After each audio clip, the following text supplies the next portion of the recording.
Well, good morning.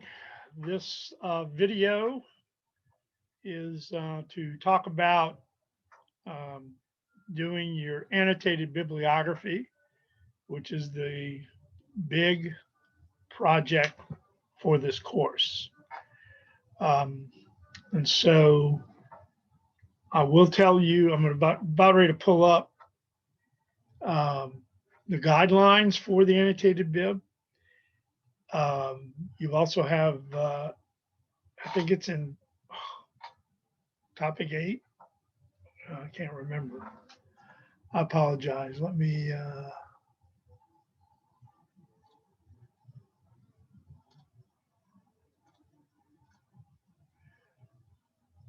look up Moodle on the other computer.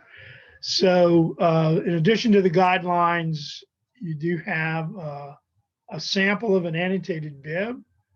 I don't think it's one from this class. I think it's a general one. It might be one on philosophy. I can look.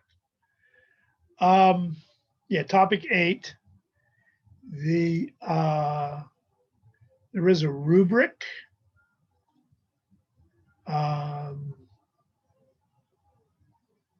the Although I don't really use the rubric, um, it's I'll go over it a little bit. A couple of key points. The In the sample,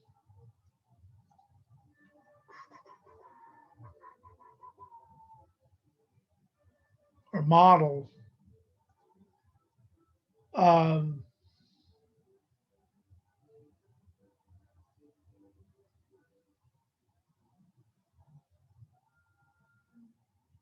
yeah, or from an old philosophy in ed course I used to teach. So I have a sample of some good ones, and I have samples of some poor ones.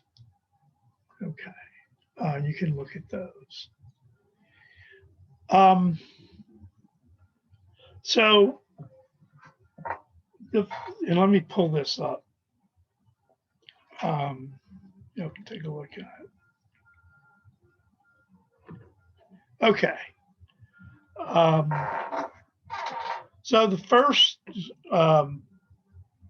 point in the guideline, and I've just revised this. So if you downloaded, if you looked at the guidelines earlier, these are different. So this is more geared to this course. So I wanted to make everything explicit as I could. So the first thing y'all need to do is you need to select 3 areas of diversity that you would like to investigate. So this goes back to um, the first video on banks, the long one, where I mentioned early on that I wanted you to pause and spend a moment writing down varied diversities. So if you haven't done that, you may want to, or you may already know the types of diversities that you want to do your annotated bibliography on. I want you to select 3, and not it may be gender, it may be class, it may be religion, it could be age, it could be race, it could be ethnicity or language groups or ability. Most people in recent past usually want to look at something like race and ability. Okay, I've had people do it on bullying and gender, particularly homosexuality. Um, it, so it could be also could be on gender in terms of, you know, women or, you know, say high school girls and, you know, looking at high school girls' race and ability or something like that. So you're pretty wide open. I want you to send me by email the 3 areas you choose. If you have a question, please email me. I'll respond pretty quick. So in later on one of the things that's important is as you do the research, you may find that you want to investigate this further, and it could become part of your clinical. Okay. So the reason to pick 3 areas is because you'll begin to generally use the electronic database in the library or something like, you know, scholarly articles in Google to look up articles. Okay. And that's what you'll be doing for this. And, you know, there's both, you know, educational in arts and science databases. So ERIC is the educational database. JSTOR or JSTOR is the arts and science. There may be some psychology areas. So you're pretty wide open. So JSTOR would house minority studies of various types, multicultural ed, these types of things. ERIC would be more education specific. And so you want to think about something in terms of education, whether it's students' attitudes towards diversities, or, you know, test scores as related to this. Could be class or gender, these types of things. So it's pretty wide open. But what you'll do is you'll find more things in one area than another. That's why you start with 3, because you'll probably pretty quickly whittle down that 3 to 2. And for some, you may have enough material just to focus on one area, and that's fine. Okay. So you'll have to look up articles. One of the things you may want to do, which is always a good thing, is you may want to set up an interlibrary loan account through the library, because if the document, if the article or the essay is not available, they will get that for you. Okay. And I think it's pretty quick. So that's something else that you'll want to do, you know, through the Ellender Library. And you may, you know, you can always go up to the periodical section on the 3rd floor and look up things, which is always fun to do if you live in Thibodeau, or you could use another university's library if that's possible. But you don't have to. You can use the electronic databases. Okay. And if you haven't set up your library account, you ought to do that to get in and use it remotely. So once you begin coalescing your articles and reading a few, you'll come up with a theme. So the theme's important, and that should be up at the top of the annotated bib. Okay. So all you know, put a theme. This is my, you know, bullying and homosexuality. It could be, you know, it could be something that simple. Okay.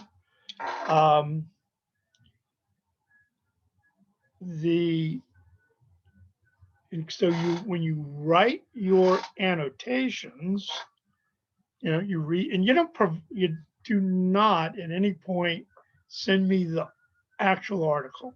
Okay. You're going to create a bibliography using APA and then write an annotation underneath that.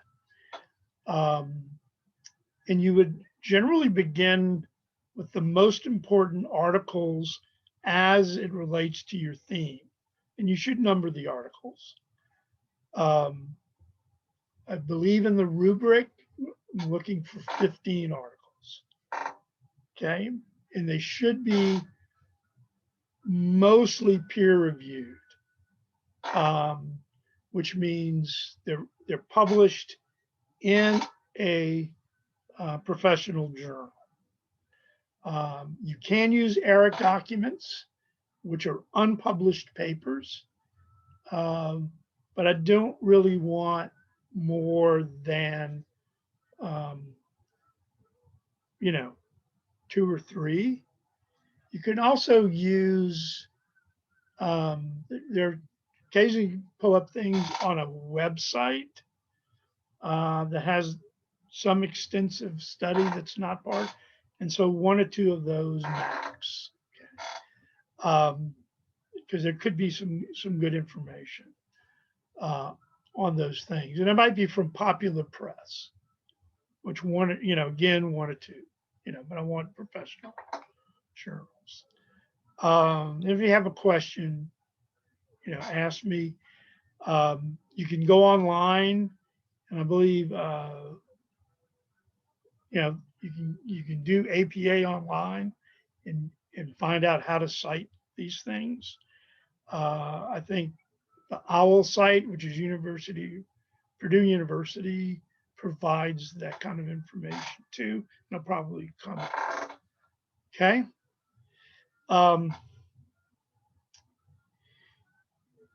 And look up doing an annotated bib in APA, and that will give you information on how to organize that. And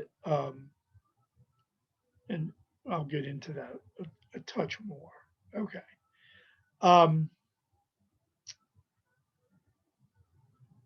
You want to strengthen your critiques by citing other works when possible that either support or oppose. So in your first annotation, you may want to cite, and this can be works either that you're annotating that are part of your bib or outside. And it may be readings from this class, for instance. And but so in your first annotation, you may want to refer to an article, a couple of down that you want to say support each other, and you would provide that in the annotation. It could be something from one of our readings. It may be something outside. So you want to try to support that. The other thing you want to make sure you do initially is as you begin your annotation is talk about the author's authority or expertise in this area. And what I say and what I have is, in other words, why should we pay attention to this person? So, if I'm doing if I do an article on the history of curriculum, you may want to pay attention to me. But if I try to do an article on global warming, I probably don't have the background to do that. And so you would take it with a grain of salt. Okay. So also you want to describe the type of article that you're citing. Is it a research article? Is it a literature review? Is it a meta-analysis? And so you may want to go to APA to look for those. And it should be something in the abstract or like an Eric and Bob tell you the type of article it is. Okay. The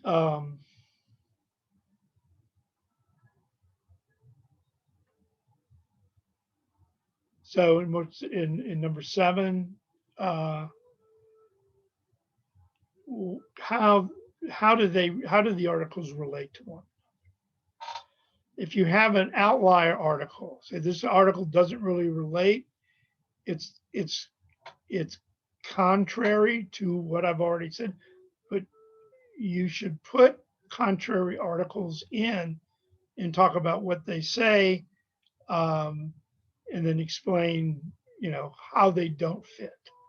That's fine. Okay. So not everything has to necessarily agree.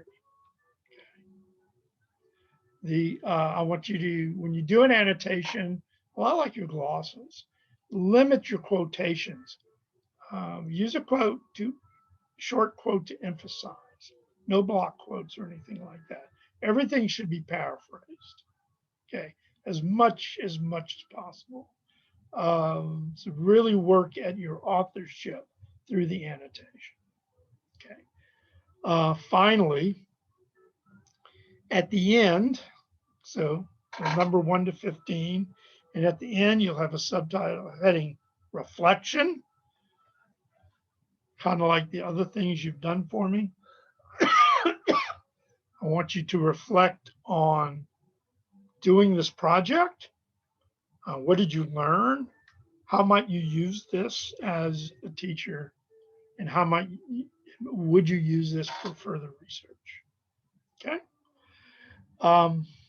Okay, those are the guidelines. I'm going to stop sharing. We're just about done. I'm going to pull up the rubric. And I think what's important for the rubric, everything I pretty much said in there is in the rubric, what I just went over. So it does tell you I'm looking for 15 bibliographies for graduate students. There are no undergraduates in this course. I've used this rubric for another course as well. Looking for articles that are high quality. Okay. So it says 90% peer reviewed. We can fudge a little bit on that. A good annotation is about 150 words, give or take. Define the authority, scope, currency, and any special features. So all that's part of that critical analysis. They should be insightful. Did you use informed judgment? Okay. And did you reference either their historiography or the philosophy or theory that they're coming out of? Okay. That's for target, right? That's for best grade. Okay. Anything less than 15, you're going to the grade will suffer. Okay. And probably the outstanding examples that I provide probably are more than 150 words. But sometimes, if you get into your topic, it's important. You may want to write, write towards what you have to say. Okay. Finally, as you notice, there's this research presentation. And I think I'll have to look. So you'll be, it says, I can't remember what I put in the syllabus. And so I apologize. It says you want to present, and I think I have 2 different dates in the syllabus. So what you'll do is you'll present 2 of your articles in that discussion board that says research presentations in Topicate. And everybody's going to be doing something a little different. And so this is a way to share your work. And so I would always present your best 2 articles, right, that you really get into with the rest of the class so they can learn from you. So think of yourself. So maybe provide the annotation, or you may want to go a little further because you're trying to teach your fellow classmates something about what you found and what has come interested you. And that's the point of that. Let me look real quick.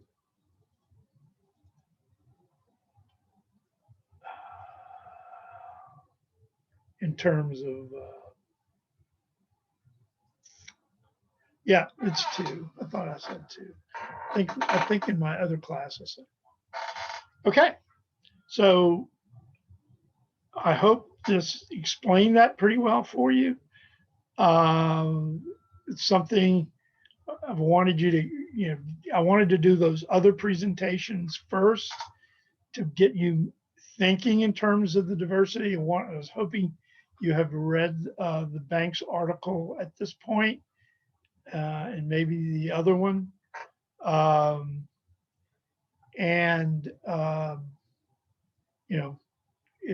will be looking to see, so